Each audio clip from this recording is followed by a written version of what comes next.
आपका एक बार फिर से स्वागत है हमारे YouTube चैनल डबल ए वैदिक ज्ञान केडी पर। और फ्रेंड्स, आज हम पढ़ने वाले हैं मेडिसिनल केमिस्ट्री की थर्ड यूनिट। ठीक है, हमारी फर्स्ट यूनिट कंप्लीट हो चुकी है, सेकंड यूनिट कंप्लीट हो चुकी है, फिफ्थ भी कंप्लीट हो चुकी है पूरी, जिसकी लिंक आपको डिस्क्रिप्शन बॉक्स में मिल जाएगी फर्स्ट की और सेकंड यूनिट की। ठीक है, और बाकी जो यूनिट्स है फोर्थ और फिफ्थ तो पूरी कंप्लीट हो चुकी है, वो आप जाकर के देखिएगा प्लेलिस्ट में, वहाँ पे आपको वीडियोस मिल जाएंगी। तो अगर आप प्लेलिस्ट चेक करोगे तो आपको हर सब्जेक्ट की वीडियोस वहाँ पर मिल जाएगी। ठीक है, तो आज हम थर्ड यूनिट स्टार्ट कर रहे हैं। हमारा टॉपिक है एंटी ट्यूबिकुलर एजेंट। आज हम एंटी ट्यूबिकुलर एजेंट देखेंगे कि वो होता क्या है। ठीक है, तो फ्रेंड्स, वीडियो को स्टार्ट करने से पहले आपसे रिक्वेस्ट है, अगर अभी तक आपने हमारे चैनल को सब्सक्राइब नहीं किया है तो प्लीज फ्रेंड्स, नीचे लाल बटन है, जल्दी से जाके उसको दबा दीजिए। साइड में बेल आइकन आएगी, उसको भी दबा दीजिए। उससे क्या होगा, जब हम अगली नई कोई वीडियो अपलोड करेंगे उसकी नोटिफिकेशन आप तक सबसे पहले पहुंच जाएगी। ठीक है फ्रेंड्स, एंड अगर आपको फर्स्ट यूनिट के या सेकंड यूनिट के या कोई सी भी यूनिट के सब्जेक्ट के नोट्स चाहिए हो तो हमारा जो फेसबुक ग्रुप है डबल ए वैदिक ज्ञान केडी, वहाँ पे हमने पीडीएफ के फॉर्म में नोट्स अपलोड किए हुए हैं। तो आप जाइए वहाँ पे, फेसबुक ग्रुप को ज्वाइन कीजिए या फेसबुक पेज पे जाइए, वहाँ पे आपको फोटोज के फॉर्म में हमारे नोट्स अवेलेबल हो जाएंगे। ठीक है, तो आप कहीं से भी जाकर के नोट्स ले सकते हो। ओके, तो अब आते हैं अपने टॉपिक पर। आज का हमारा टॉपिक है एंटी ट्यूबिकुलर एजेंट। तो एंटी ट्यूबिकुलर एजेंट्स पढ़ने से पहले तो हमें ट्यूबिकुलर मतलब कि वो जो डिसीज है उसको जानना पड़ेगा कि वो होता क्या है, तभी तो हम उसकी ड्रग्स दे पाएंगे। एंटी मतलब सबको पता होगा अभी तक जिसने हमारी वीडियोस देखी है, क्योंकि हम हर वीडियोस में बताते हैं कि एंटी का मतलब क्या होता है। एंटी अगर किसी वर्ड के आगे लग जाता है तो क्या करता है, वो उस वर्ड का अपोज करता है। ठीक है, कोई भी वर्ड के आगे अगर एंटी लग रहा है तो वो उसके अगेंस्ट है। तो एंटी ट्यूबिकुलर एजेंट्स ऐसे एजेंट्स जो ट्यूबिकुलर डिसीज को क्या कर रहे हैं, उसके अगेंस्ट है, उसके खिलाफ वो बात कर रहे हैं। ठीक है, तो ऐसे एजेंट्स जो ट्यूबिकुलर डिसीज के लिए हैं। ओके, ठीक है, अब तो हमें नाम का पता चल गया। अब हम बात करेंगे इस वीडियो में सिर्फ ट्यूबिकुलर की, मतलब कि ट्यूबरकुलोसिस ये कौन सी डिसीज होती है। आधे बच्चों को तो आई थिंक जिसने पढ़ा होगा उन्हें पता होगा कि ट्यूबिकुलर है क्या, बट जिसे नहीं पता है उन्हीं के लिए ये वीडियोस है। एंड नोट्स तो आपको वहां पे मिल ही जाएंगे। ओके, आते हैं। ट्यूबरकुलोसिस को हम टीबी भी बोलते हैं। टीबी सिंपल लैंग्वेज में आपने सुना होगा कि किसको टीबी हो गया है, तो आई थिंक अब तो आपको समझ में आ गया कि टीबी क्या है, एक बीमारी है। ठीक है, और टीबी से आप क्या समझते हो कि उसके जो फेफड़े हैं वो खराब हो चुके हैं, मतलब उसके लंग्स है वो क्या हो गए हैं, डैमेज हो चुके हैं। ठीक है, ये जो ट्यूबिकुलर एजेंट है वो कहाँ पर जाकर काम करता है, वो रेस्पिरेटरी ट्रैक्ट, पूरा रेस्पिरेशन सिस्टम ही वो डैमेज कर देता है, या तो लंग्स को या फिर एल्वोलाई को, ट्रैकिया को, पूरे सिस्टम में से किसी भी पार्ट को वो बहुत ज्यादा डैमेज कर सकता है, ये जो डिसीज है। अब देख रहे हैं थोड़ी सी हम definition. It is an infectious disease generally caused by the bacterium Mycobacterium tuberculosis. अब ये क्या है, it is the infection disease, ये क्या है, इन्फेक्टियस डिसीज है।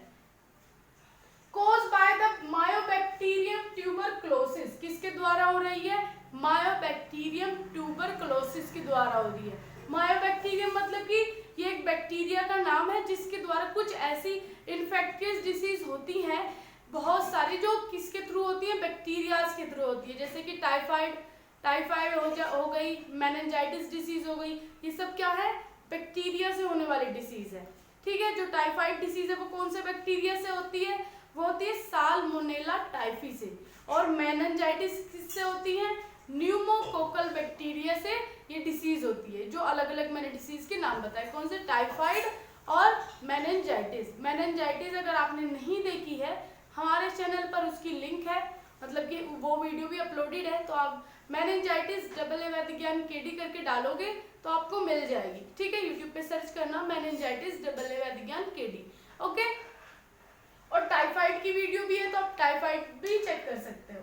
अब हमने बात की किस बैक्टीरिया से हो रही है, मायोबैक्टीरियम ट्यूबरक्लोसिस से ये हो रही है। अब आ जाते हैं mycobacterium refer to a genes to acid fast organism.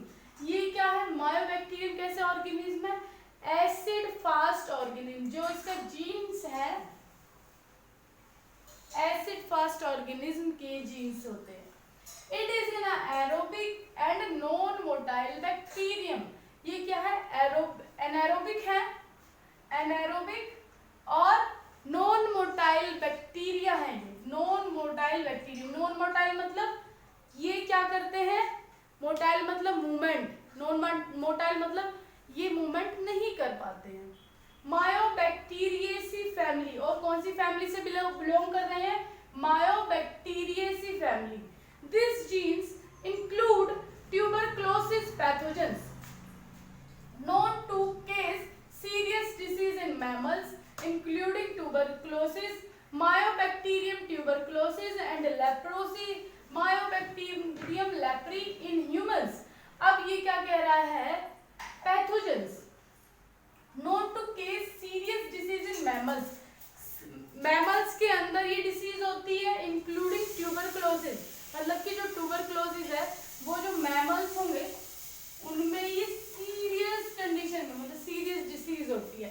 और मायोबैक्टीरियम ट्यूबरक्लोसिस, लेप्रोसी, लेप्रोसी का क्या मतलब होता है, लेप्रोसी भी एक टाइप की डिसीज है जिसे बोल देते हैं कोढ़ रोग, वो लेप्रोसी ही होती है। ये क्या हो रहा है, मायोबैक्टीरियम लेप्री।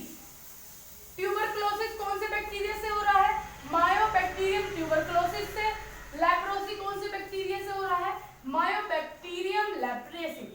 ये इन ह्यूमंस, ये मैमल्स में, और ये जो डिसीज है ह्यूमंस में होती है। Tuberculosis mostly affect the lungs but can spread through blood stream and lymphatic system to the brain, bones, eyes and skin।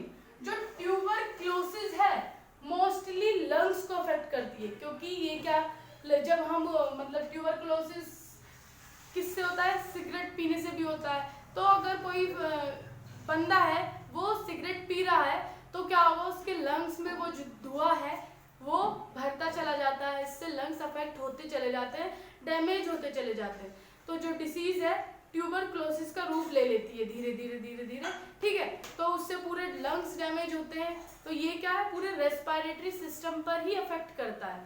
तो मोस्टली ये लंग्स पर अफेक्ट कर रहा है, लेकिन can spread through blood stream, but lungs तो इसने effect कर दिए। अब लास्ट जब ज्यादा स्टेज पर, आगे इस वाली स्टेज पर पहुंच जाते हैं तो उसमें क्या होता है, धीरे धीरे लंग्स पूरे अफेक्ट हो गए। अब लंग्स के थ्रू जो ब्लड स्ट्रीम, एल्वोलाई पर ब्लड स्ट्रीम होती है, उसके थ्रू पूरे ब्लड सर्कुलेशन में ये स्प्रेड हो जाते हैं, फैल जाते हैं।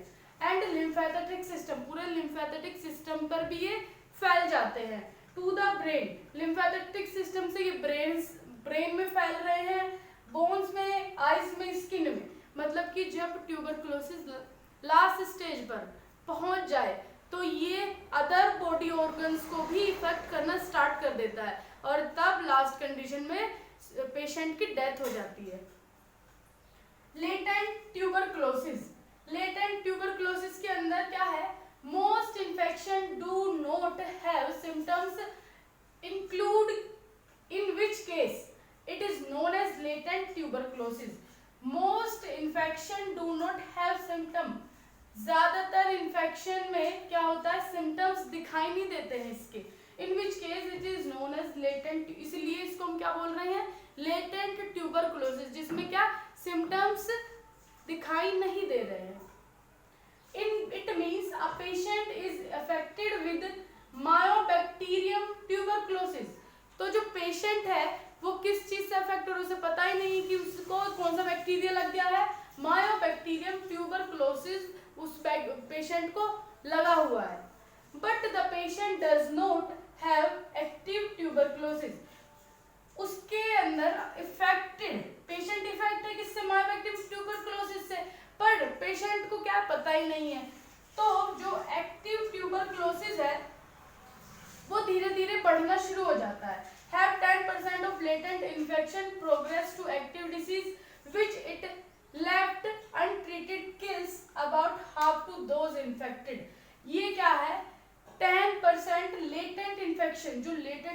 इन्फेक्शन है उसमें क्या है, पेशेंट को पता ही नहीं होता कि उसको वो जो बैक्टीरिया है वो लगा है, ठीक है।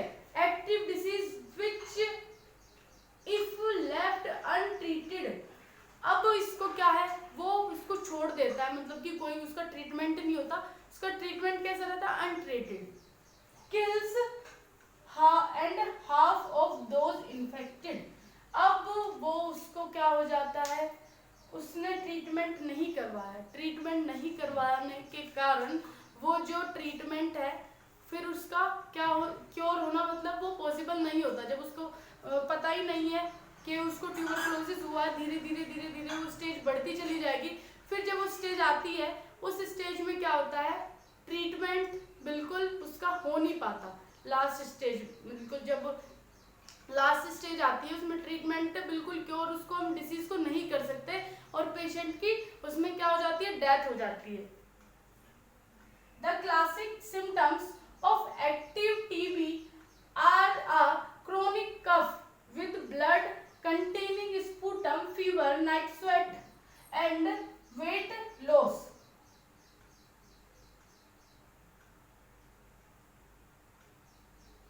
वेट लॉस, ठीक है। तो अब इसके कुछ सिम्टम्स हैं, एक्टिव ट्यूबरकुलोसिस के जो सिम्टम्स हैं वो क्या है, क्रोनिक कफ, लंबे टाइम तक उसको क्या खांसी हो रही है, क्रोनिक मतलब बहुत लंबे टाइम तक, जैसे मान लो उसको 6 महीने से लगातार खांसी है, अब 6 महीने से उसे लगातार खांसी है, तो ये किसके सिम्टम्स है, ट्यूबरकुलोसिस के सिम्टम्स है।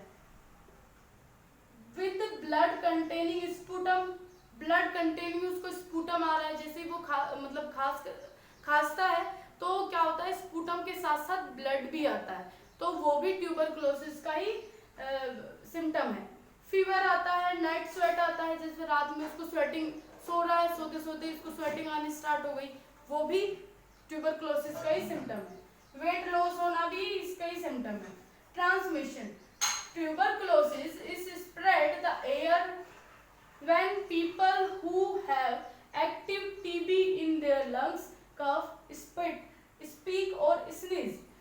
किस तरीके से ये फैल रहा है, स्प्रेड द एयर, एयर के थ्रू ये फैल सकता है, कैसे, जब पीपल कोई पेशेंट टीबी से अफेक्टेड है, अब वो मतलब क्या कर रहा है, वो उस किसी पर्सन से बात कर रहा है तो उसको खांसी चल रही, खांसने के कारण क्या हुआ, उसमें जो मॉलिक्यूल्स होंगे वो सामने वाले बंदे को लग जाएंगे, तो उसको भी अफेक्ट होने के पूरे पूरे चांस रहते हैं। स्पीक बोलने से, स्नीज छींकने से, मतलब ये सारे जो पेशेंट ट्यूबरकुलोसिस से अफेक्ट है, अब वो किसी सामने वाले उससे बात कर रहा है तो क्या होगा, वो बात या तो वो खांस दे या फिर छींक दे या फिर वो बात करते करते ही कुछ मॉलिक्यूल्स निकलते हैं, तो वो सब किसके वो होंगे, उसको सेकंड पर्सन को वो अफेक्ट कर सकता है, ठीक है। Diagnosis of a TB is based on chest x-ray, अब इसका डायग्नोस करेंगे तो चेस्ट एक्सरे होगा, as well as microscopic examination, microscopic examination होता है, एंड कल्चर ऑफ ब्लड वो body fluid. Diagnosis of latent TB relieve on the tuberculin skin test, और जो लेटेंट टीबी है उसका भी टेस्ट स्किन टेस्ट होता है, TST, और बॉडी टेस्ट होता है लेटेंट ट्यूबरकुलोसिस का, क्योंकि जब लास्ट स्टेज में ट्यूबरकुलोसिस पहुंच जाता है तो उसमें क्या होता है, आइज में भी फैल सकता है, स्किन में भी, यहाँ पे लिखा है ना, skin, eyes, bone, brain, lymphatic system से वो फैल सकते हैं, ठीक है। अब आ जाते हैं नेक्स्ट स्लाइड पर।